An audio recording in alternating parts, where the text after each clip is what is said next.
All right, so now on to what is subsidized housing. Subsidized housing 101. So we talked about affordable housing and how it is the traditional thing that people think about, but that it is actually mandated on the property because the investor developer participated in a government-sponsored program. Subsidized housing is different in that it is connected to the person. So the subsidy pays rent on behalf of the person and travels. The person gets those benefits a lot of times lifelong, sometimes it's temporary. We'll go over some of those. But the difference between affordable housing, that's attached to the asset, whereas housing subsidies that assist people with their housing and pay their rent move with the person or attached to the person. It's a benefit for a human. So that person can change addresses every single year if they wanted to, upgrade, downgrade, and the subsidy travels with them. Also, if you are an investor or property owner, developer, you can choose to open up your property to participate and allow people to rent who are receiving rental assistance through these subsidy programs that we're going to talk about. So I love that, and we really love that for our clients at our company because that gives them so much flexibility to diversify their model and switch up their model on the fly because the asset itself, the real estate itself, is not, there's no covenant on the real estate. The choice to be able to have people who are getting these benefits from the government, of which there are many. So the subsidized housing is connected to the person. It's connected to humans.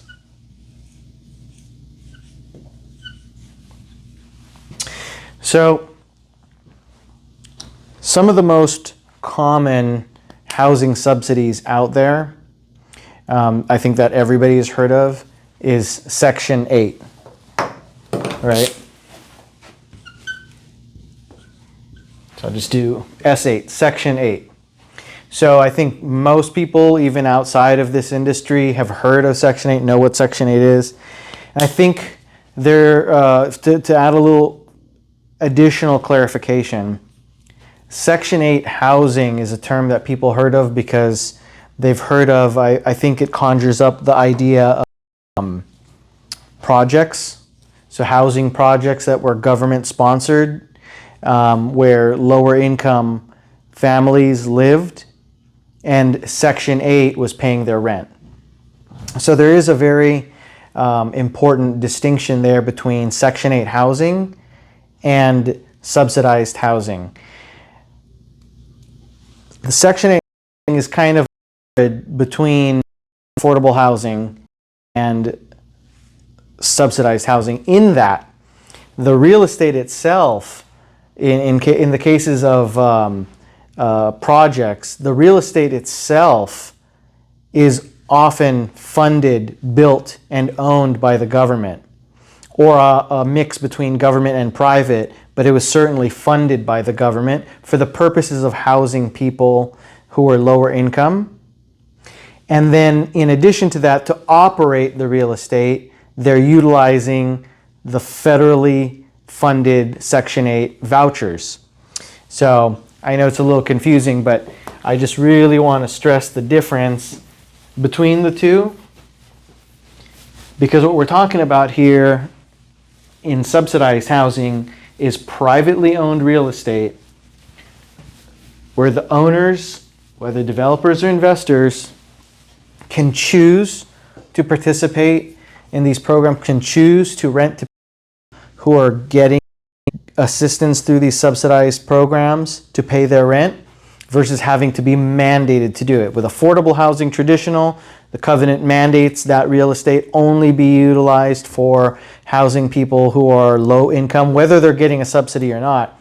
Subsidized housing, our model, our preferred model for our clients, is where the renter has a housing subsidy to pay their rent.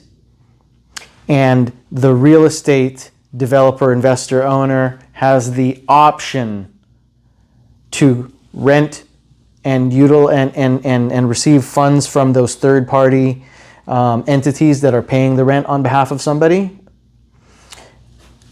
or just rent to traditional market rate tenants, or both. And I love both. I always say do both, because you're not putting all your eggs in one basket. Subsidy programs change every 6 months. We're coming up on an election, so that's certainly going to change things. We're going to see new programs, I'm sure. We're going to see some programs go away. We're going to see some expand.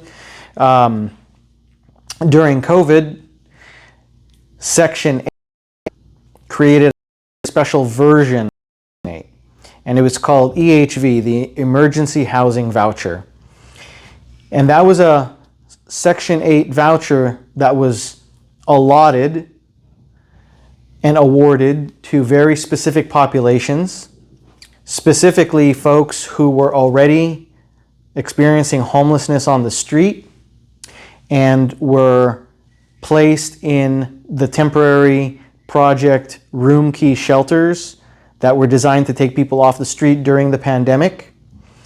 Once the pandemic ended, those shelters had to close. So the solution to the next step for those folks coming out of those temporary COVID shelters was to quickly house them utilizing emergency housing vouchers, hence the name. And our firm was one of 2 firms that were selected and called by the Housing Authority of the City of Los Angeles to help them with the acquisition of housing options for the people who were exiting those shelters. So that's a good example of a subsidy that is attached to a person, and then that person can choose where they live, and those property owners were able to choose if they participated or not. Different subsidies, oftentimes come with different incentives to the owner, to the landlord, to the operator, to incentivize them and to also mitigate financial risk for being open-minded to renting to folks who are receiving these subsidies. Because let's face it, oftentimes the folks who are receiving those subsidies do have certain challenges and barriers in their rental background or their housing background or their criminal background. Things like evictions, low income, challenged credit. So the housing subsidy fills in those gaps to an extent, certainly the rental amount. The person who's receiving the housing subsidy oftentimes does have an amount that they contribute from their income, typically 30%. But the housing subsidy itself gives the property owner, landlord, investor certain security in that whether the person renting is in a hardship or lands in a hardship, that subsidy will pay the rent. Now, I have to be careful with it, of course, and there's many pitfalls. The different subsidy programs are different. All the different organizations that operate these subsidy programs are different. And so a big component of what we do on our team is make sure that our clients are aware of those pitfalls and we help them avoid those. So let's go through just a few of the most common housing subsidies that people receive to help them pay rent. So of course, we talked about Section 8. So Section 8 is a national program and it's federally funded. So I'm going to put Fed, which means the federal government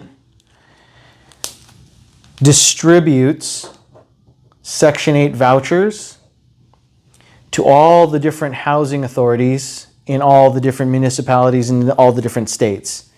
And typically there are housing authorities for each city. So here in Los Angeles, there's HACLA, the Housing Authority of the City of Los Angeles. Then there's the Housing Authority of the County of Los Angeles. Then there are municipalities within the greater LA County area that have their own housing authorities. Cities like Pasadena, Glendale, Burbank, Hawthorne, Inglewood. They're Long Beach. Those are cities that have their own housing authorities. So what will happen every year is from the federal government down to those housing authorities. Each housing authority will get allotted a certain number of Section 8 vouchers, and then they distribute those to folks who are receiving those vouchers. I won't get into the mechanics of distribution or how a person begins the process of trying to get a Section 8 voucher, but that's basically how it goes, that the housing authority of that government entity, whether it's city or county, distributes the vouchers. But the voucher ultimately is paid through federal funding. Now, there are exceptions, and there's all these different types of vouchers, like the emergency housing voucher, and we have different kinds that do receive funding through different sources. But essentially, that is typically how it, the simplest form. We have another very prevalent program right now. It used to be called rapid rehousing. Now, the idea behind rapid rehousing was that Section 8, this is a lifelong subsidy. The person who receives it, so long as they don't break federal laws, they don't become a felon, they pretty much can keep that voucher for life. There's very few instances where they lose the voucher, or if they just don't meet the qualifications anymore. They do have an annual recertification just to verify that they are still financially dependent on that voucher. And so long as they follow those guidelines and rules, they can keep their benefits pretty much for life. Now, there are programs like rapid rehousing that were designed for, the best way I used to explain it was, you imagine somebody who is capable of earning an income, but they hit hard times, they lose their housing, and find themselves homeless.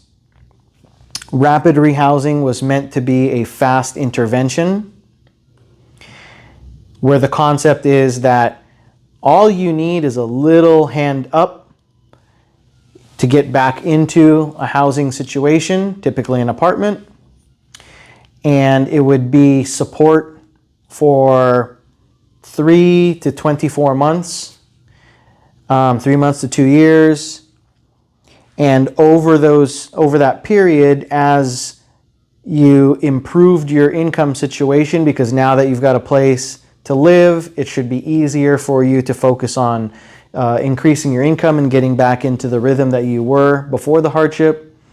And over that period of time, the assistance tapers down.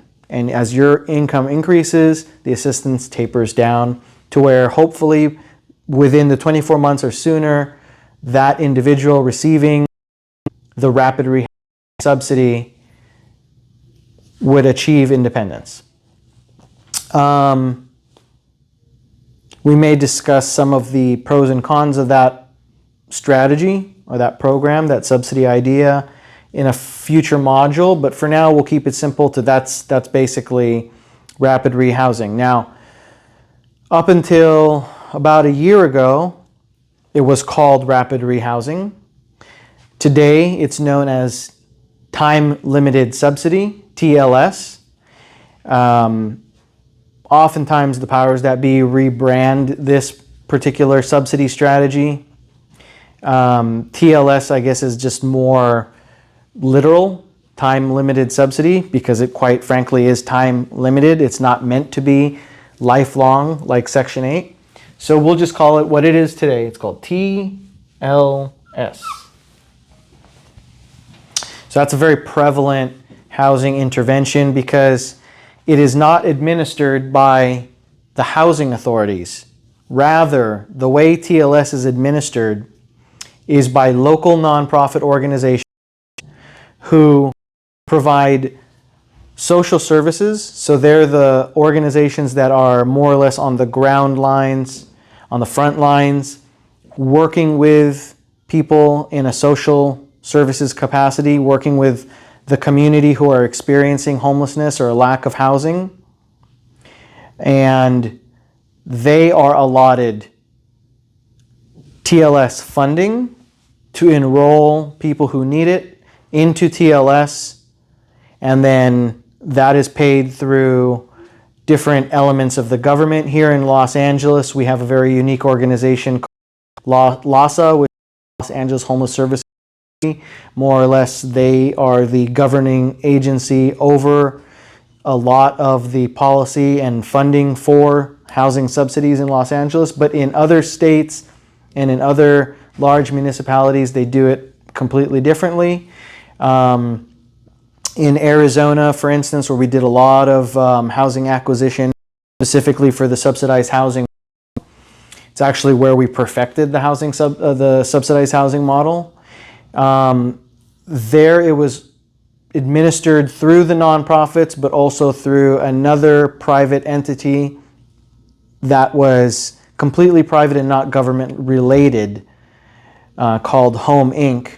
And they were a private organization contracted by the housing authority and the city to more or less manage and administer the distribution of the TLS subsidy. And so the way this works is, to back up real quick, so Section 8, let's say a landlord, investor, property owner decides they're going to participate and accept renters who have the challenges that come with being able to get benefits of, like, let's say a Section 8 voucher. Their payment comes directly to the landlord from the housing authority.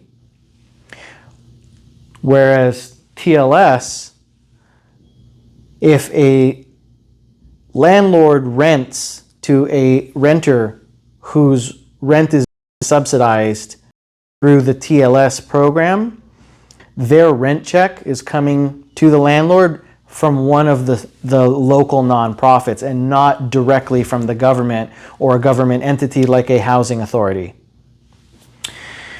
So the way you could kind of think about it is a Section 8 voucher, if you thought of it as a product, kind of like if you thought of it as like a can of Coke, and a TLS subsidy, think of that as a can of Sprite. The nonprofit organizations that are helping the people who need these subsidies get connected to the subsidies, get awarded these benefits, and then also helping them with their social services, you can think of them as distributors of these two. So there are well over 100 nonprofit organizations doing housing assistance and housing-related social services, at least here in LA County. You can think of all of those kind of like 7-Elevens, and they all kind of sell the same Coke and Sprite. A Section 8 voucher, less subsidy. And then it's up to the property owner, landlord, investor to know which organizations manage the programs best. Of course, that is something that we help our clients with, identifying the organization to partner with that would best suit their needs. But that's essentially how these products get to the people who need them. So the people who are experiencing homelessness, you can think of them as more or less the customers. The government is providing these subsidies in different ways, and then they have to get distributed to the public. So the government typically distributes the product, the subsidies, to these organizations who are in contact with the people who need them most, and then they help them navigate through the process of getting these subsidies. And oftentimes certain organizations will also help them, not in addition to the social services they're getting, they're going to help them with housing, finding housing or finding properties that will participate in the subsidized housing. Our job actually work more on the real side, educating the real estate owners and investors and developers on how to create their product that best suits that population or a mix, and then also bridge the gap with those organizations that are actually bringing the people who are receiving these subsidies. That way, when someone who is going through a tough time moves into one of our clients' properties, they're continuously getting the support they need from the professionals who do that, while our side, our professionals, help the real estate side navigate this system that we're going through in this entire masterclass. So we talked about Section 8, everybody knows that. Now hopefully everybody understands time-limited subsidy. A couple other prevalent ones. Here in Los Angeles County, we have a very unique program called FHSP. Stands for Flexible Housing Subsidy Pool. This is very unique to LA County, and it is primarily funded in the County of Los Angeles. Most of the funds for TLS are funded through taxes. Section 8 is funded by the federal government primarily. FHSP is a unique to LA County program to more or less supplement the efforts of these two. It is also permanent, similar to Section 8, but it is not administered through a housing authority. It is administered through one particular organization that has the contract with the county here in Los Angeles. So FHSP is pretty unique, doesn't exist in every single market. There are certain smaller subsidies out there that are pretty unique as well. There's a subsidy that is meant to be next level for TLS. So let's say the person with TLS reaches max of 24 months typically, but still just needs a little bit more of assistance. There is a program out there that will carry on for the next 5 years at a very reduced rate. I think it's like $300 or $500 a month. There's another program or subsidy out there called PSH, which stands for Permanent Supportive Housing.